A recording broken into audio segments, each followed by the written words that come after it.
হাসপাতাল গেল? গেছিলাম। তো কি খবর? খবর ওই যে অনেকটা পরীক্ষা টরীক্ষা করাইলাম। নাম কইতে আছে যে এই কিডনির সমস্যা। হ্যাঁ, কিডনি অপারেশন করতে হইবে। কি করবো, কোথায় টাকা পাবো? কয় তোমার মার কিডনির সমস্যা, তো অপারেশন লাগবে। কত মতো চাইছে? কিছু জিজ্ঞাও নাই? তাই যে 3 লাখ টাকা লাগবে। 3 লাখ টাকা কম পেয়ে? এটা চিন্তা করতেছি যে এত টাকা কই পাম বুঝে এটাতে। মুঝে কবার না, আমরা গরিব মানুষ, এত টাকা পয়সা করে কম কিছু কমাই টুমাই লোন নিতে পারেন? কবার না হবে? হ্যাঁ করে যে কত কইছি বুঝিয়াম হাসপাতালের ব্যাপারে আর কমে পারবে না। পরীক্ষা নিরীক্ষা করতে বহুত টাকা গেছে।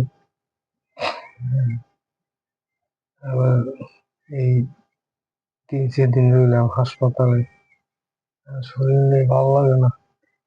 এত টাকা যে করতে গোছানো এই চিন্তা করতেছি, গরু গাছের তাও তো নাই। এটা কি করুন ভাবিয়া চিন্তা কোন পাইতেছি না। কার কাছে যাবো, কেরা দেবে, কে কে দেয় আত্মাত্ম করতো। পুরো বিপদটায় পড়ে গেলাম। কিভাবে কি করুন? তাই ওর হাসপাতাল হালাই থইলই কেন একটা ব্যবস্থা তো করতে হইবে।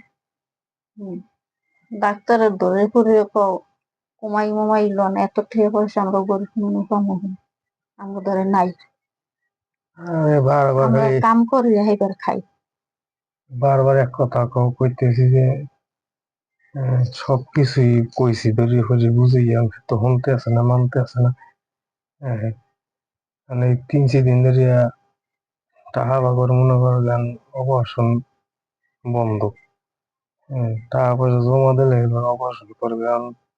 কইছে আজকে দিনের ভিতরে যদি আজকে দিনের ভিতরে কইবে মুখে আমাকে ধরে কি হেঁটিয়া পয়সা আছে?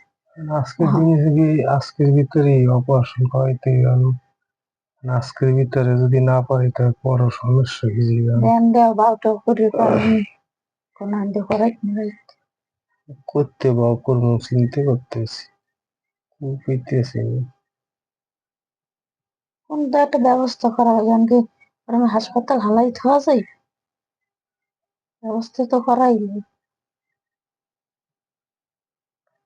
লাগবে গহনা গাড়ি বেচলে, হ্যাঁ, গরু বছর থাকলে বেচলে একরকম এক জায়গায় দড়ি হয়ে 50,000 গুছাইলাম।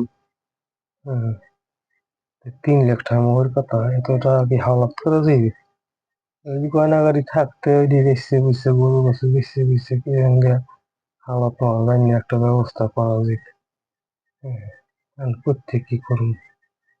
আমি তো ওই সামান্য এইটা বিড়ে বাড়ি এখন দেখ মানুষের দ্বারা চাইয়ে মেয়ে পাওটাও কি করবো? হয় না মানে টিয়া পয়সা ইটি সারা জমি আর থুয়ে কি পারবা? এদিকে আছে আর দিত না। তাই ওর হাসপাতালে ভর্তি থাকতে হবে। ওই থাকবে আজকে না খাই তাহলে বিরাট সমস্যা হয়ে যাবে। উম, রক্ত মক্ত গুছিয়ে মুছিয়ে দিয়ে এলাম। উম, এখন চিন্তা করতেছি কি করবো। রিপোর্ট রিপোর্ট দিয়ে দিয়েছে, কইছে রিপোর্টে কি কি আইছে?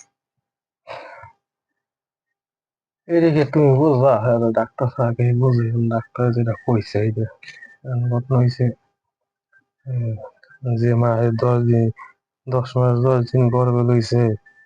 হ্যাঁ, স্বার্থপরের মতো এরকম খালি ছিল, কিছু তো একটা করতেই।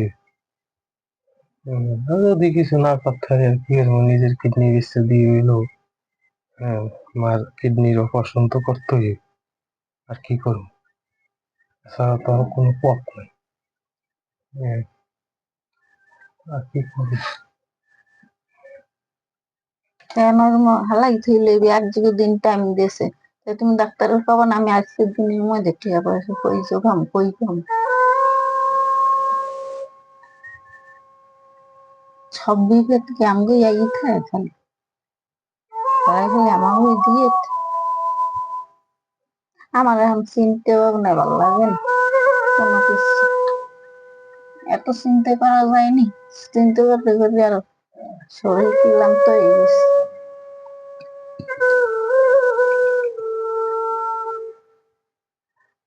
মনে আছে আমার কালকে এই তরিকে আন্তরিক কোনো প্যাডে বাদ যায়নি চিনতে মনে আছে আমার কিডনিটা বেশিয়া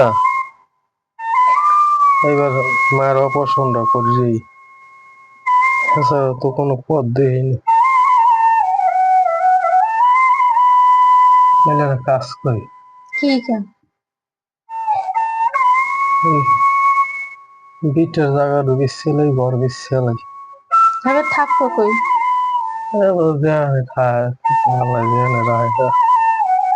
এছাড়া তো আর পথ নেই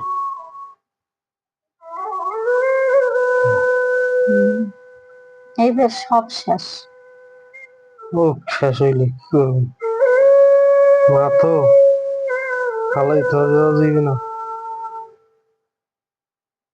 যে মা 10 দিন 10 মাস 10 দিন গর্ভ লইছে আমি যদি ভিটে বাড়ির দিকে চাই তা তো স্বার্থপরের মতো ভালো অবশ্যই আমি কি করবো আমি কি কম আমার ছাড়া যার উপায় নেই। থাকতে আমি যেত আমি পাম ওইরকম দুঃখে দুঃখে মরে যাবে আর যদি আমি তো ছোট কালে মরে যেতাম যদি মাকে হেজবন না করতে গুমুর ছাড়াই বড় না করতে তাহলে সে সময় এই তো জীবন বাজি রেখা 10 মাস 10 দিন পেটে লইয়া তারপরে মনে করো লালন হ্যাঁ পালন আমি করে এরম বড় বই করছে থাকবো তাই আমি যাই এবার তো লালন পালন করে বড় করছে আমি কি আর করার আছে আমি যদি এই যা ভালো হাসপাতালে মনে করো আমি এই করো হাসপাতালে যদি আর কি। পড়িয়ে থাকে মানুষে খারাপ কইবে মা বর দেওয়া দেবে আমি তো অসুস্থ দেখে কিছু কইতে পারে না কিছু না হ্যাঁ যাক দুইটা বাড়ি গেল যদি মায়ের বাঁচে দরকার হয় দূরে এক জায়গায় যাইয়ে কাম কাজ করে খাম বাসা ভাড়া নিয়ে থাকি আর কি করে ছাড়া আর কোনো পথ নেই আর কোনো গতি নেই আমি যাই যাও আমিও যাই দেই মাদুয়ারের বাড়ি জায়গাটা বিক্রি করতে পারিনি দুইটা বাড়ির এই কোন যাও তো। বুঝাইয়া যে মাদ্রাসা জায়গাটা বেশি এলামও আপনি একটু রাখেন আমার অপারেশন করুন যাই ভালো লাগে না এই যে